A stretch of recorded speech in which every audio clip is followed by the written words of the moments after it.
பொருளாதாரத்தை சம்பாதிக்கக்கூடிய விஷயத்தை பற்றி சஹாபா பெருமக்கள் சொல்லுவார்கள். இன்றைக்கெல்லாம் ஹராமை கூட ஹலாலாக ஆக்கி விடுவதற்கு நாம் முயற்சி செய்து கொண்டிருக்கிறோம். உலகமே முயற்சி செய்து கொண்டிருக்கிறது. ஆனால் சஹாபா பெருமக்கள் ஹலாலை செய்வதற்கும் கூட சில நேரங்களிலே யோசிப்பார்கள். ஹலாலை செய்வதற்கும் கூட இதிலே எங்கே ஹராம் கலந்து விடுமோ என்று யோசிப்பார்களாம் சஹாபா பெருமக்கள். ஆனால் நாம் ஹராமை கூட மிக துணிச்சலாக நாம் செய்து விடுகிறோம்.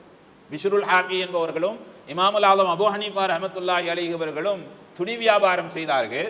டேமேஜ் உள்ள ஒரு துணியை தன்னுடைய பார்ட்னர் பிஷ்ருல் ஹாஃபி இடத்தில் இது டேமேஜாக இருக்கிறது, இதை நீங்கள் சொல்லி விற்கணும் என்பதாக சொல்லி அனுப்பிச்ச பொழுது பிஷ்ருல் ஹாஃபி அந்த டேமேஜ் உள்ள துணியை, குறையுள்ள துணியை சொல்லி விற்பனை செய்வதற்கு மறந்து விற்பனை செய்து விட்டார். இமாமுல் ஆலம் அபூ ஹனீஃபா ரஹ்மத்துல்லாஹி அலைஹி வந்தோன்னு கேட்டாங்க, அது சொல்லி விற்பனை செஞ்சீங்களா? 3 லட்சம் ரூபாய்.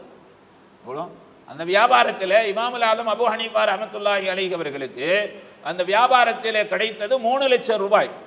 பிஷ்ருல் ஹாஃபி அந்த மாதிரி நான் மறந்துட்டேன், அதை மறந்துட்டு நான் வித்துட்டேன்னு சொன்ன உடனே அதிலிருந்து கிடைத்த லாபத்தை மட்டுமே அவர்கள் சதகா செய்திருக்கலாம், யாருக்காவது கொடுத்திருக்கலாம். ஆனால் இமாமுல் ஆலம் அபூ ஹனீஃபா ரஹ்மத்துல்லாஹி அலைஹி அவர்கள் 3 லட்சம் ரூபாயையும் சதகா செய்தார்.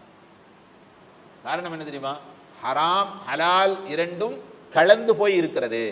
கலந்திருந்தால் நம்மிடத்தில் இருக்கக்கூடிய ஹலாலையும் கூட அது அழித்துவிடும்.